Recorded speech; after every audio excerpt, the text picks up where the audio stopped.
The following is a special presentation of Tony Kurre Radio. From the sports betting capital of the world, Las Vegas, it's time for the show you can't afford to miss. The #1 weekly football preview, Wanna Bet. Get ready for valuable information, analysis, winning picks, and betting strategies. Your hosts, SEC gridiron guru Kip Keefer, and award-winning betting expert, writer, and sports editor for the Las Vegas Sun, Kip Keefer. Let's go. Here's everything you need to win big. Wanna Bet. Welcome, everybody, to Wanna Bet. Our football edition rolls on as we come to you from the fabulous Las Vegas Strip. The TI, Treasure Island Golden Circle Race and Sportsbook, a fabulous remodeled facility, and you need to put it on your list the next time that you come to America's most exciting city. And speaking of the most exciting city, I've got the most exciting sports journalist personality in Vegas, Kip Keefer, who's the editor of the sports department for the Las Vegas Sun. We've been having a blast talking about football and betting, and today, Case, we got into a lot of preseason subjects and things. I want to start kind of getting into the gist of how things work out here and give people kind of an insider's view of just how the process works. And we're going to start with the most, basic of those fundamentals, the betting line.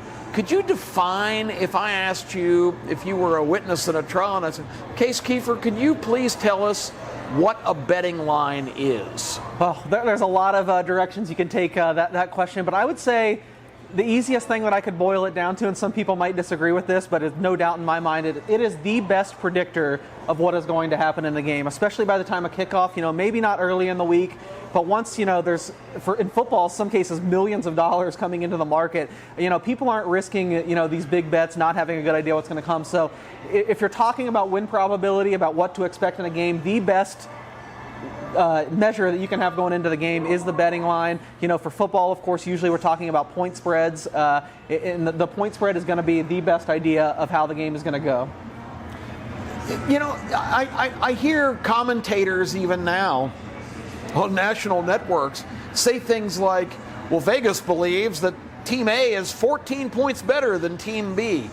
That's not necessarily the case, right? Yeah, well, we love the publicity. We'll take it in Las Vegas. We love people saying Vegas all the time. But yeah, really, I think the correct way to look at sports betting, and it is kind of moving in this direction, but it is a market. I mean, it's just like in any financial market. It's people all week. They're buying on this team, selling on this team. The bookmakers are adjusting based on what money comes in. They're trying to get the right number. It is some of their opinion for sure, but, a lot of times lines also don't even originate in Vegas anymore. I mean, it's a global betting market. There's money coming in all over the place. So I do kind of cringe whenever I hear Vegas says, because it's not technically correct, but if that's part of the nomenclature, that's part of the nomenclature. But really the smarter thing would be, well, this is what the betting market believes, because really it is a market. It's people buying and selling teams. It's a push and a pull. In football's case, it goes on for 7 days, which is pretty efficient, especially with all the money coming in. It really is more of a market than this is what one guy in the back room of Las Vegas thinks. Those guys will tell you that's not the case. It's really not the case. It's kind of an outdated saying, but I guess it's nestled and it's going to stay at least in some form. And here in Las Vegas, we'll be okay with that. I always like the fact that a lot of play-by-play and color guys will say if somebody makes a big extra point late in the game, boy, that kick was more important than you realize. I mean, there's direct references to it. But you're right. It's funny and it's interesting that you kind of reposition that perception because, people make comments like, wow, those guys in the desert, they really know what they're doing.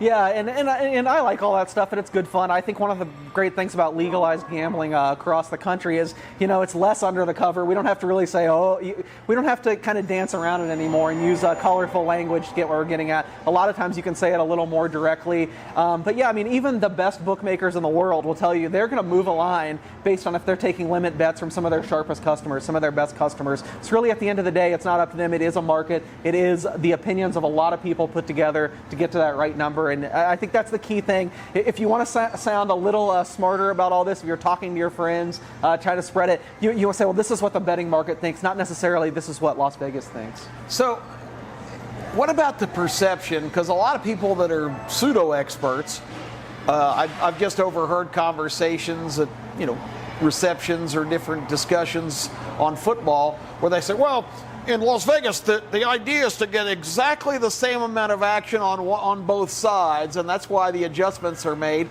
Is that a true statement? Well, the biggest thing that's the problem with that is that's almost impossible to do. I mean, you have so many people coming through. It's going to be so hard to get just 50-50 action. And, that is kind of the, an old myth. You do try to balance the book the best you can, but it's just not going to happen in most cases. And I think, when I first moved to town, one of the most famous bookmakers in town, Jimmy Vaccaro, I don't remember his exact speech, but he drew out a thing for me. He's like, this is why it's not about 50-50. It is about getting the most money at the right number. You're taking 10 cents out of every dollar. If you have the right number up, if you know a game coming up in the SEC or the NFL, whatever, is -4, and you're taking hundreds of thousands of dollars at -4, over time, if you're taking 10 cents out of every bet out of every dollar on every bet at the right number, you have just a gigantic edge as the bookmaker. So really, I'd say, some people are different. If it's more just an amenity to the hotel, maybe they are looking to get more balanced. But, the real big-time bookmakers, they're looking just to get the right number up, and they know that in the long run, they're going to make money that way.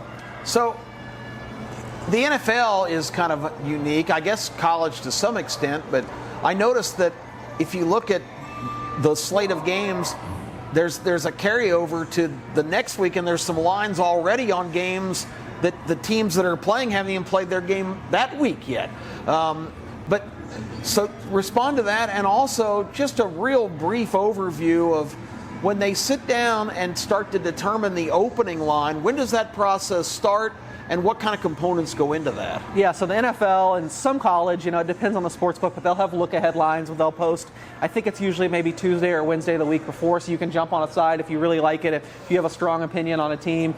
As far as opening the actual lines with bigger limits, in college football, there's a sports book here in town that does usually the first numbers in the world. I think it's usually Sunday afternoon. They'll put up their numbers. I think they open $2,000 limits, and they'll move those really aggressively. There'll be guys that do this for a living, ready to bet into them. They're ready to take their position. They put up a number, they'll take a bet, but they'll move it very quickly. The NFL, it's usually about going into that Sunday night game. You'll start to see the next week's lines at several different sports books. NFL, a little bigger deal than college, takes a little bit more money. And that's really where there's a lot of opportunities. If you want to do this seriously, if you feel like you have a good handle, good ratings on teams, I'd say the biggest thing to improve your betting, if you're not betting a ton, is just betting early, because you can really get some great numbers then. You can have some, that's really when you're more going head-to-head with the bookmaker. Not a lot of opinions have been cast yet, so the earlier you can bet, the better. Usually that's going to be Sunday. It's a little hard with games going on, but you start looking ahead to the next week. By Wednesday, the limits open up really big, so you'll see some big bets on Wednesday. Then, the lines are pretty much in place by Saturday, by Sunday at kickoff. That's when you're taking huge bets, and you're not going to usually see gigantic moves then unless, someone with a whole lot of money has and influence has an opinion on a game. But you can see significant disparities from when the line comes out Sunday afternoon, Sunday evening, and real quick, because we got to wrap up the segment, but what's one of the biggest moves you've seen like early in a week? Oh yeah, absolutely. That's a big thing. It's hard to think just one off the top of my head, but there will be a couple occasions this year. Now, a lot of it will have to do with the injuries where a game will flip, 10 or even more points. If injury news comes out in the week, that's the biggest thing. An injury to a quarterback can really flip huge. If a bad number opens Sunday, let's say some side takes a lot of money, and then it turns out there's an injury. I can remember, actually now I do have an example, a few years ago, Jamar Smith, who just recently won the USFL title with the Birmingham Stallions. He was at Louisiana Tech. He and his best receiver, I believe named Hardy at the time, got suspended midweek in a Louisiana Tech game for Thursday night football. The line just went absolutely crazy. I think it moved like 15 points. Of course, they got blown out. That's the biggest moves you're going to see. Injury news, suspension news. That goes back like 5 years, but I'll always remember Jamar Smith for that. He's gone on to great things in Birmingham. But yeah, I think the biggest moves are going to be if that information gets out to maybe some bettors before it does to the bookmakers. That's the biggest thing to look for, is what players are going to be in the lineup. We'll be right back with Case's picks for this week right after this. Case Keefer here with my weekly picks on Wanna Bet, and I want to start by saying a quick plug. You should go to LasVegasSun.com, and you can find all my picks on college football. I handicap every single game. It posts on Tuesday morning, I guess 4 a.m. Central Time, then turn around and do the same thing with the NFL that runs on Thursday. You can also sign up for my newsletter and get those straight to your inbox on Saturday morning. But to be honest, it's a little late by then if you want to bet seriously. You want to try to get the best numbers, and that it's important to bet earlier if that's your goal. So if you look on Tuesday, especially for the college football ones, I'm seeing time and time again getting great closing line value on these numbers. I highly recommend that. Usually in this segment, I've been going mostly with games I've labeled as plays in that column, but I'm going to try to switch things up today and talk about some different games, maybe some games I didn't write about as much in depth, just for variety's sake, games that I've liked more as the week has gone on. Let's start with the big noon kickoff. I've really liked this game, having a high level game right to kick off the day so far for the last couple years. And this week it is Nebraska hosting Oklahoma. And I know I might have sworn off betting Nebraska. No one wants to be behind the Cornhuskers right now after they lost to Georgia Southern last week, fired Scott Frost. But I think 11.5, what they are right now at home against Oklahoma, an 11.5 point underdog, is just too many points for me. I'm going to have to go back to the well and go to Nebraska, hope that they can get a little more out of an interim coach that's well liked there, Mickey Joseph. It happens a lot. I just don't know what we have out of Oklahoma yet. Are we really sure what they are under Brent Venables? I say no. Just by the final score and some parts of the box score, it looks like they were okay in the first 2 weeks against Kent State and UTEP. But if you really dove into those games and paid attention, took them a while to pull away, really weren't all that impressive. I especially have some questions of what they're going to be like offensively. Teams under an interim coach for the first time usually kind of have a jump. I just think that this was shaping up to be about a touchdown, maybe a 7.5 game on the point spread until what transpired last week, and that's a really big jump. So I think anything over 10, I hate to do it because Nebraska has killed me time and time again ever since Scott Frost arrived, but I'm going to go with Nebraska plus 11.5. Next game, SMU +3 going to Maryland. This is an example of getting it earlier in the column. It was 3.5 earlier in the week, which obviously that half point is key, but I'm still going to go with SMU +3, maybe just so I can talk about them here because they are one of my favorite teams in college football this year. Side note, doesn't really have anything to do about handicapping, but if you look at some of the promotional materials they've put out, I think they put out the best hype video in college football this year, and that's saying something with the money in some of these power programs. It's the New Express, a pass off from the Pony Express. They have a great intro video with Craig James, Eric Dickerson, a bunch of the former greats kind of passing the torch to new coach Rhett Lashley and some of his stars like quarterback Tanner Mordecai. I think it's really great. But anyway, skill-wise, this team is just very strong for the AAC. I think they might be a little bit outmatched against Maryland, who has so many great players. They're really explosive this year, but it's just a big coaching mismatch to me. I am a big fan of Rhett Lashley in his first year, and I look to bet against Mike Locksley, Maryland's coach, whenever I can. He's I think kind of been a hot mess wherever he's been as a head coach, especially dating back to his days at New Mexico. I love SMU. I'm looking for places to back them. So it looks like this might get to 2.5. It's already at 2.5 at some sports books. I might stop there, but if you can get the +3 on SMU, the Mustangs, there was a question of who the skill players would be that came up alongside Mordecai this year, but it really seems like that's already kind of solved itself. They've had, Rashee Rice, a really good receiver, step up and shown that he's still there. So SMU +3, and maybe I'm just saying that because I feel like I'm cheating on SMU this week. I'd like to throw in some futures when I can for you guys, and I got to say, one I bet this week, I bet Cincinnati to win the American Athletic Conference for another year at +260. I felt like I was cheating on SMU. I felt like they probably should feel jilted by me because I bet them 12-1 to win the conference going into the year. I still hope I cash that one. There would be a little bit bigger payout, but I'm just stunned that Cincinnati, at one very prominent sportsbook here and nationally, Caesars and William Hill, is behind UCF and Houston to win the AAC, which I think is just ludicrous. Cincinnati beat Kennesaw State last week, and yes, I know it's Kennesaw State, not even an FBS team, but they beat them 66-3, I believe, outgained them by more than 6 yards per play. That's just the type of margins you're not going to see very often. And honestly, they were more efficient than Arkansas in their game at Arkansas in week 1, but had some growing pains, made some mistakes, but really a game they should have won. UCF and Houston have both struggled. To have them favored over Cincinnati, I think that is just outrageous. I cannot believe Cincinnati +260 AAC. That means they're an implied 28% to win the AAC. I just don't see it. So I added that Cincinnati position. Now I got Cincinnati and SMU. I think you can still get SMU at around 10-1 to win the AAC. If you can get those two prices, those are two really good futures to watch. So that does it for college football this week. In the NFL, let's look at a different type of bet. I know maybe on Wanna Bet in one of these episodes I talk about not playing a whole lot of parlays or exotic bets like teasers, but there are always exceptions. One big exception for a teaser is when you can go through the 3 and the 7, the two key most important numbers in football. If you can go a 2-team 6-point teaser, if it pays minus 110, that is outstanding, or anything below minus 130 is actually good. There's still Caesars William Hill, which I already said earlier in this segment. You can still do minus 120 in a 2-team 6-point teaser. And this is actually the thing I bet the most on this week. I did the 2-team 6-point teaser with the Cincinnati Bengals minus 1.5 at the Dallas Cowboys to the Carolina Panthers plus 8.5 at the New York Giants. The Bengals should have no problem with a Cowboys team that is down. Really, roster quality, it's not the same as it's been the last couple of years, and now they're starting Cooper Rush with Dak Prescott out with that hand injury for a while. I'm surprised this is still stayed at only 7.5, so tease that down to 1.5. That is great value. And then the New York Giants get the upset win at Tennessee in Week 1. And I love Brian Dable. I think he's the reason they won this game. He was aggressive throughout. He went for 2 for the win when he knew that was the right call, and it ultimately worked out. But I just don't think he has the pieces to win week in and week out and really make this Giants team competitive. I think Carolina's better than them, so I'm kind of surprised they're even a 2.5-point underdog right now. So again, we can get through the 3 and the 7, put them at plus 8.5. So there is a 2-team 6-point teaser, the Bengals and the Panthers, all over those Cincinnati teams today. And then 2 other sides I've got for you, 2 favorites. Baltimore minus 3.5. Look, it's only been 1 week, not enough to get off our priors. Last week I bet on Baltimore and against Miami, went 1-1 in those games, and I'm sticking to it here. I think the Ravens are really vanilla against the Jets. They knew they didn't need to do much. They know the Dolphins are going to be tougher. I think they're going to have a bigger game plan here that incorporates a lot more stuff, and I think that's going to pay off. I really like the Ravens, and I'm not sold on the Dolphins. They scored 1 offensive touchdown in that win over the Patriots, and it was on a 4th and 7 play that seemed like the Patriots weren't prepared for. So I'm not ready to anoint Mike McDaniel an offensive genius yet and say they've got it. I've got Baltimore minus 3.5. And then the main event, as far as I'm concerned, the second of 2 Monday Night Football games to kick off. I like the Eagles minus 2 against the Vikings.